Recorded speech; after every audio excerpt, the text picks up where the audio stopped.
যাদের নামাজ পড়ার সময় দুনিয়াবি চিন্তা মনে আসে বা নামাজে অমনোযোগী তৈরি হয়, তারা ভিডিওটি শেষ পর্যন্ত দেখার অনুরোধ রইল। হযরত আলী রাদিয়াল্লাহু তাআলা আনহুর কাছে একজন ব্যক্তি এসেছে। তখন লোকটা বলল, হুজুর, আমার নামাজে মন বসে না। নামাজে দাঁড়ালে আমার দুনিয়াবি নানা চিন্তা আসে। হুজুর, আমার এই নামাজ কি আল্লাহ তাআলা কবুল করবেন? তখন হযরত আলী রাদিয়াল্লাহু তাআলা আনহা বলেছেন, না, তোমার নামাজ কবুল হবে না। তখন লোকটা মনে অনেক কষ্ট নিয়ে চলে যাচ্ছেন।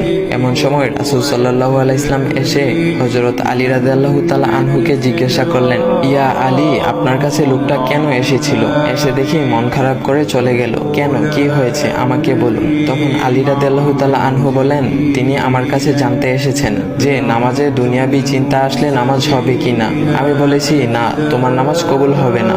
রাসূল সাল্লাল্লাহু আলাইহি ওয়াসাল্লাম তখন বলেন, ইয়া আলী, আপনাকে আমি একটা চাদর উপহার দিতে চাই, তবে একটা শর্ত আছে। আলী রাদিয়াল্লাহু তাআলা আনহু খুশি হয়ে বলেন, ইয়া রাসূলুল্লাহ, কি শর্ত তা বলুন, আমি আপনার সকল শর্ত মেনে নিব।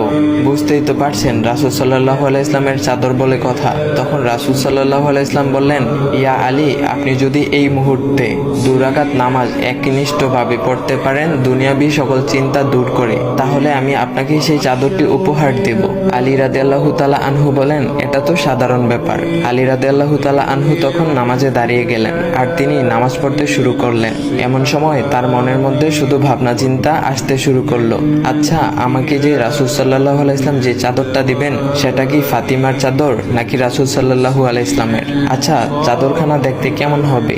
এই বিভিন্ন বিষয় নিয়ে ভাবতে লাগলেন। তিনি ভুলেই গেছেন যে দুনিয়াবি চিন্তা নামাজে আনতে রাসূল সাল্লাল্লাহু আলাইহি ওয়াসাল্লাম নিষেধ করেছেন। এর মধ্যে আলী রাদিয়াল্লাহু তাআলা আনহুর নামাজ পড়া শেষ। আলী রাদিয়াল্লাহু তাআলা নামাজ শেষ করে রাসূল সাল্লাল্লাহু আলাইহি ওয়াসাল্লামকে বলতেছেন, ইয়া রাসূলুল্লাহ, আমি আপনার শর্ত মেনেছি, এখন আমাকে চাদরখানা উপহার দেন। রাসূল সাল্লাল্লাহু আলাইহি ওয়াসাল্লাম বলেন, ইয়া আলী, আপনি কি একনিষ্ঠভাবে দুনিয়াবি চিন্তামুক্ত ছাড়া 2 রাকাত নামাজ পড়েছেন? তখন আলী রাদিয়াল্লাহু তাআলা আনহা মুচকি হেসে বললেন, না ইয়া রাসূলুল্লাহ, আমি আপনার চাদর নিয়ে অনেক কিছুই ভেবেছি।